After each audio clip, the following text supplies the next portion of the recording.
É isso aí, gente. O episódio 3 da Ahsoka tá online e sem enrolação, vamos direto pra review.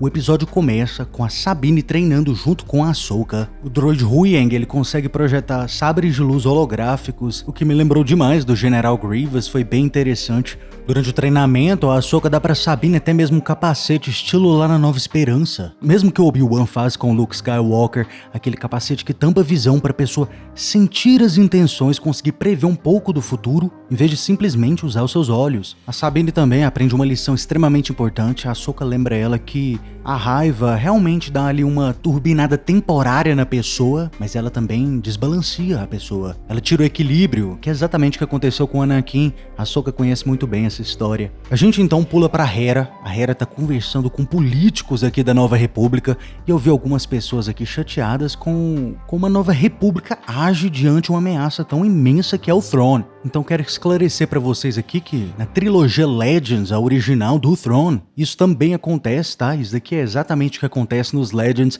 Inclusive, mesmo depois que o Throne se revela e já tá em ação na galáxia, a Nova República ainda assim se recusa a ajudar. Eles demoram muito pra realmente acreditar que o Throne existe e que é uma ameaça. Então a gente pode esperar muito mais cenas tipo essa aqui, da Nova República rejeitando ajudar o pessoal com frotas, com dinheiro, com algum tipo de assistência. Eles realmente são negacionistas até o último momento. Depois dessa bagunça política, a gente finalmente vê o Jacen. Pra quem não conhece o Jacen, ele é da série Rebels e ele é filho da Hera com o Kanan Jarrus. E o filho, olha que gracinha, a cara da mamãe, ele também sonha em ser Jedi assim como seu pai foi. A gente então retorna novamente a Ahsoka e a Sabine e a gente tem uma situação aqui bem profunda, bem mística, bem George Lucas, onde as duas conversam sobre a força. A Ahsoka explica um pouquinho como funciona a força. Eu não sei se eu gostei muito da explicação. A Ahsoka diz que todas as pessoas têm a força, o que é verdade, mas ela também acrescenta que só é necessário talento, um esforço.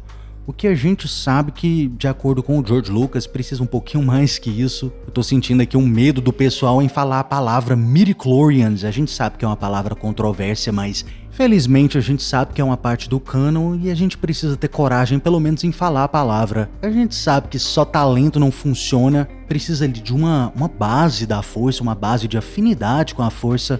A gente tem casos como Obi-Wan Kenobi, que era fraco com a força e realmente, através de esforço, estudo profundo, ele conseguiu se tornar extremamente poderoso, mas como eu disse, é necessário ali ter pelo menos uma base de afinidade com a força e eu não sinto que a Sabine tem isso, a não ser que isso muda, né? Acho que a gente vai ver. A nave que eles estavam então finalmente sai do hiperespaço e a Ahsoka aqui faz uma decisão interessante. A Sabine pergunta por que eles saíram do hiperespaço tão longe do planeta. O droid Huyang esclarece que é um protocolo Jedi. Quando você tá numa situação desconhecida, você sai do hiperespaço longe para vigilância não capturar sua presença. Isso é algo que o Almirante Ozzel faz lá no Império Contra-Ataca. Ele sai do hiperespaço perto demais de Hoth, onde estava a base rebelde, e a vigilância, o radar rebelde, captura a presença imperial, o que dá a eles a chance de ativar os escudos. Inclusive, isso causa a morte do Ozzel. Então até mesmo o Vader sabia muito bem desse protocolo, afinal ele foi um Jedi, né? Assim que a Ahsoka sai do hiperespaço, os inimigos rapidamente já aparecem. A Shin-Hati,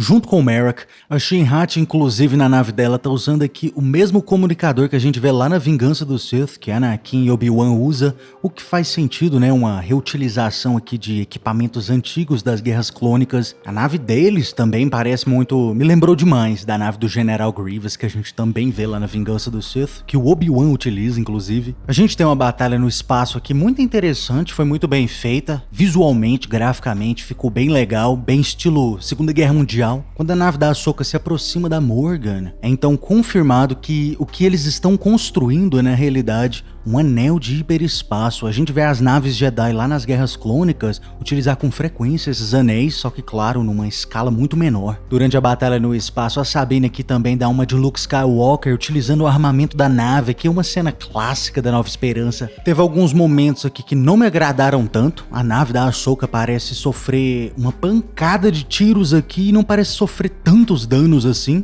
A nave não é destruída, ela é desativada temporariamente, e esse é o momento aqui que a Ahsoka Ahsoka faz uma decisão extremamente arriscada. Ela sai da nave dela, eu quase achei que ela ia dar uma de Leia, que nem no Últimos Jedi, mas em vez disso, ela luta em cima da nave dela. O que é interessante é exatamente o que o cara que descobriu a Ahsoka, que era sensitiva à força, que trouxe ela pra Ordem Jedi no início, o Plo Koon faz o mesmo lá no The Clone Wars. Ele sai da nave dele e ele também luta fora da nave no espaço. A Ahsoka lutando no espaço é uma cena que eu não sei se foi muito interessante no live action. Em animação é muito bonito, mas no live action pareceu um pouco esquisito, especialmente porque as naves miraram na Ahsoka em vez de mirar na nave completamente desativada, sem escudos. Bastava alguns tiros ali, talvez na outra asa, ou talvez até nos motores, e a nave simplesmente ia explodir. Em vez disso, eles focam na Ahsoka, chegam até perto demais pra Ahsoka cortar eles no meio. Foi visualmente lindo, mas não fez tanto sentido assim pra mim. Merrick também conversa pela primeira vez aqui no espaço. A voz dele é meio estranha, meio robótica, o que eu acho, a minha opinião, eu nunca falei pra vocês, mas eu acho que o Merrick é um personagem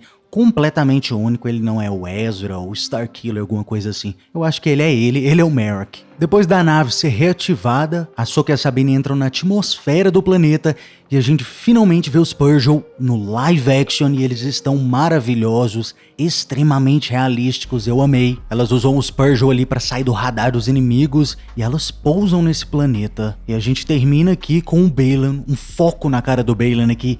A gente consegue ver o conflito dentro dele. Ele tá extremamente conflituoso. Ele tá muito Darth Vader ali no Retorno do Jedi. Tem um lado da luz dele que tá querendo sair. Eu vejo um pouco de ansiedade. A gente sabe que ele não quer matar a Ahsoka. A gente sabe que ele ainda tem um apego pelos Jedi ali. Então vai ser interessante a gente ver o que vai acontecer depois desse episódio. Que a gente sabe o que vai acontecer.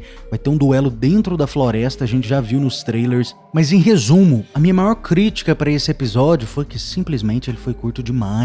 Um episódio de 30 minutos aqui simplesmente não foi o suficiente. Foi um episódio visualmente bonito, como eu já disse, mas olhando assim ele completo, a gente vê claramente que não teve um avanço na história ali, não desenvolveu nada. Pareceu, se você olhar bem, dependendo do seu ponto de vista, ele parece um pouco filler. É um filler bonito, mas continua sendo meio que um filler, o que me deixa um pouco preocupado, né? A gente teve um problema similar lá no Mandaloriano, na terceira temporada. Tinha filler demais, a história parecia que não ia desenvolver, e agora aqui na Ahsoka a gente tem algo similar. A gente tá praticamente na metade da série, a gente já vai pro episódio 4, e ainda, eu acho que no próximo episódio a gente não vai ver o Thrawn ainda. Então assim, eu tô com medo de ter pouco Thrawn nessa série. Então eu tô com uma leve impressão que eles vão deixar o grosso do Thrawn lá pro filme do Filoni, o que eu não queria, né? Eu queria mais Thrawn. Mas deixa aí nos comentários se vocês gostaram do episódio, se vocês gostaram do vídeo, curta e se inscreva. Caso contrário... Você está no conselho, mas não o consagramos mestre Jedi.